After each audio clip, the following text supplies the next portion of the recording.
Muy buenos días, queridos estudiantes. Vamos a comenzar nuestra clase de hipertensión arterial y de factores de riesgo cardiovascular, de los cuales la hipertensión arterial es el principal causante del proceso de la arteriosclerosis, que finalmente es la principal causa de morbilidad y de mortalidad en Colombia y en el mundo.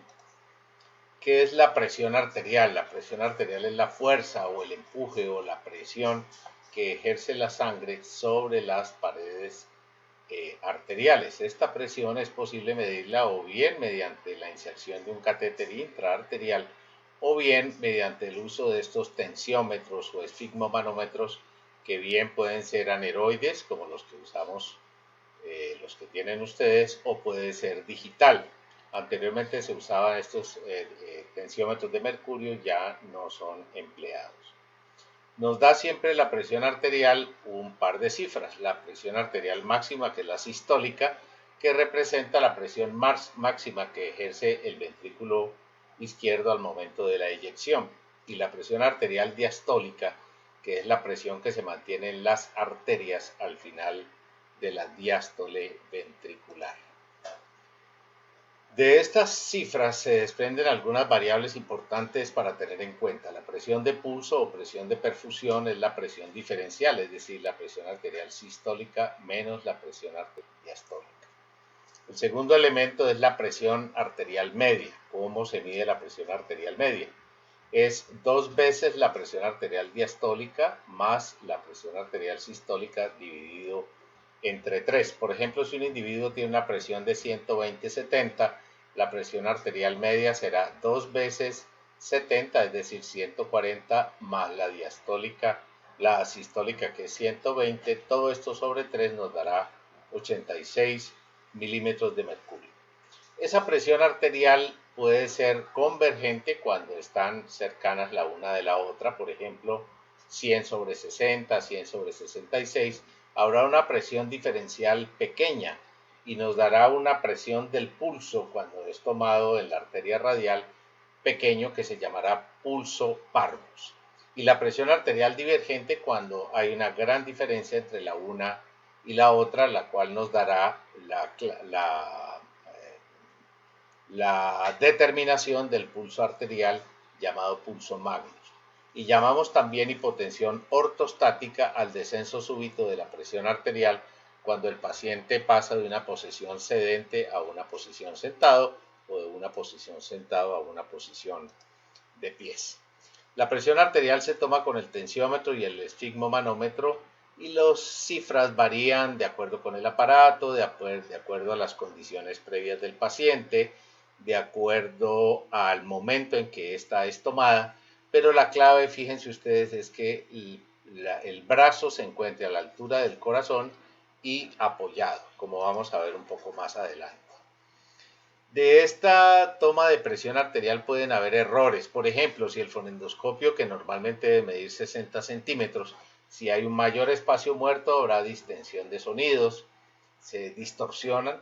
Depende también de la calibración del equipo. Todo equipo debe estar calibrado. Del tamaño del manguito, que es el que va dentro del brazalete. El manguito normalmente debe cubrir alrededor del 80% de la circunferencia del brazo. Si ese manguito es muy angosto, nos da una presión falsamente elevada. Si es muy largo, nos dará una presión falsamente baja.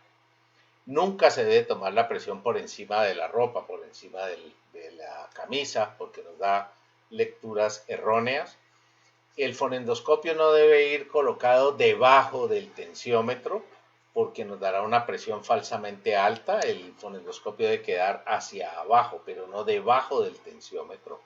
No debemos redondear, entre comillas, las cifras.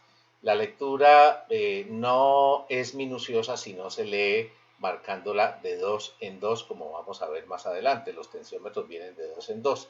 Los digitales únicamente nos pueden dar cifras que no sean pares. Y la posición del enfermo también. Cuando el brazo está por debajo del nivel del corazón, nos dará una presión arterial falsamente alta. Si el brazo está muy alto, una presión arterial falsamente baja.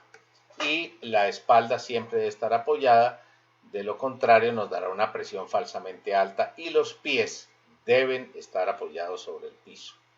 También depende de la velocidad con que se insufle y se desufle el manguito sin apretar excesivamente porque puede ser incómodo para el enfermo. Y definitivamente no se recomienda el registro con tensiómetros diferentes, excepto unos tensiómetros digitales bien calibrados. Fíjense ustedes, el tensiómetro aneroide marca 20, luego marca 4 rayitas 30, 4 rayitas 40. Es decir, cada una de estas rayitas va de 2 en 2.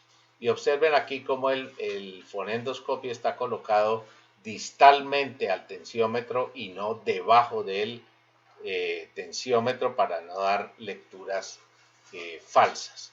Si no se toma adecuadamente la presión arterial, tendremos lo que se llama la pseudohipertensión arterial, es decir, una presión arterial falsamente elevada, y este es debido al proceso de arteriosclerosis y endurecimiento con calcificación de las arterias, que hace difícil ocluir el manguito, ocluya adecuadamente la arteria.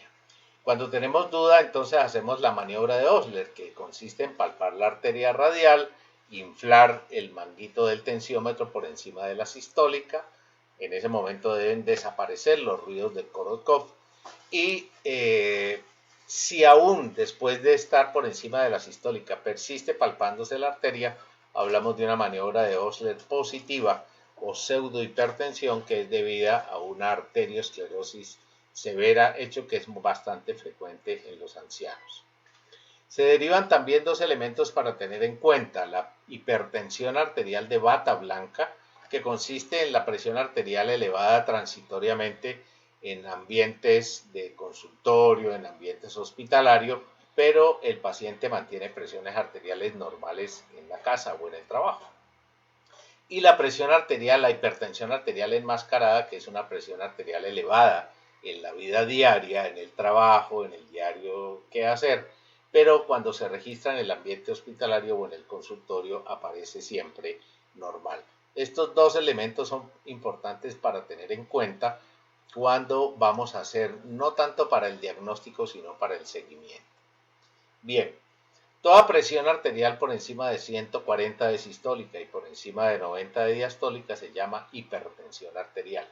Hay varias clasificaciones. La guía europea, fíjense ustedes, clasifica la presión arterial normal hasta 130/84, presión arterial normal alta hasta 140 y hasta 90, pero siempre de 140/90 hacia arriba se habla de hipertensión. El séptimo comité de hipertensión arterial clasifica la normal hasta 120/80, prehipertensión hasta 140/90 y definitivamente hipertensión de 140/90 hacia arriba. De tal manera que en cualquiera de las clasificaciones son clasificaciones de hipertensión arterial, pero la hipertensión arterial en cualquier sitio donde ustedes lo encuentren para tomar en el consultorio, se habla de presiones arteriales por encima de 140/90, particularmente presiones tomadas en el consultorio. Sin embargo, hay otro par de métodos que se usan hoy en día bastante interesantes, que es la monitoría ambulatoria de presión arterial, que se hace con un equipo electrónico que se le coloca al individuo, se infla y se desinfla, y nos saca un promedio de 24 horas. Cuando esa presión en promedio de 24 horas en la monitoría es mayor de 130/80, hablamos de hipertensión. El otro elemento es la automonitoría de presión arterial ambulatoria, que se le coloca, el paciente se toma sus presiones arteriales a unos determinados momentos del día y de manera continua, y durante una semana saca uno promedios, y tendremos que hipertensión en este ambiente sería presiones arteriales de 135/85 hacia arriba.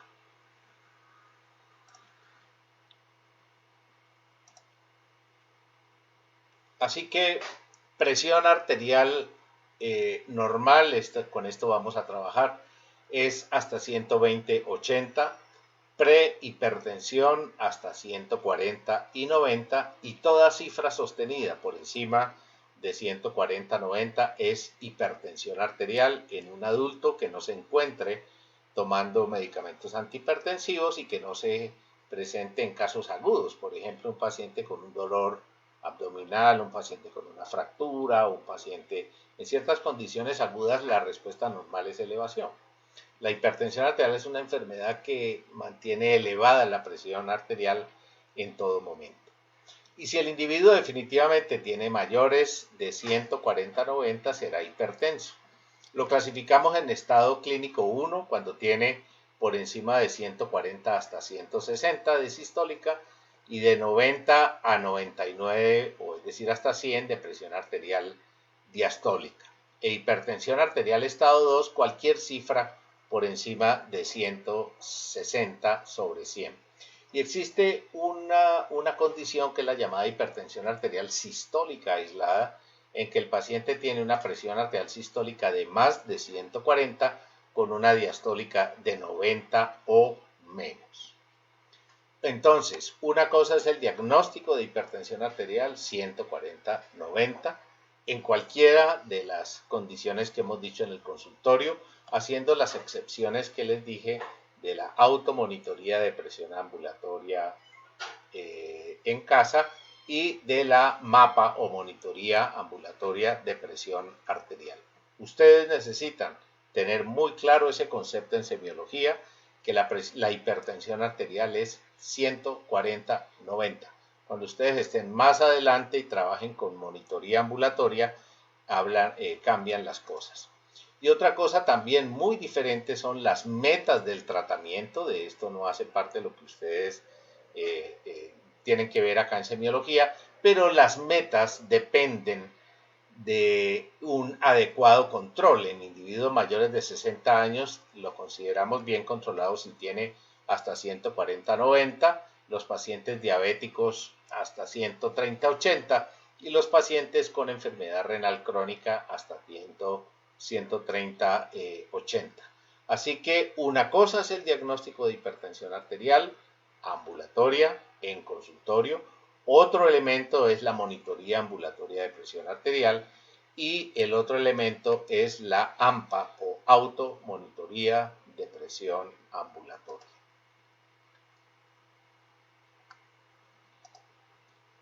Así que la hipertensión arterial, sin lugar a dudas, es el mayor riesgo cardiovascular que se pueda tener.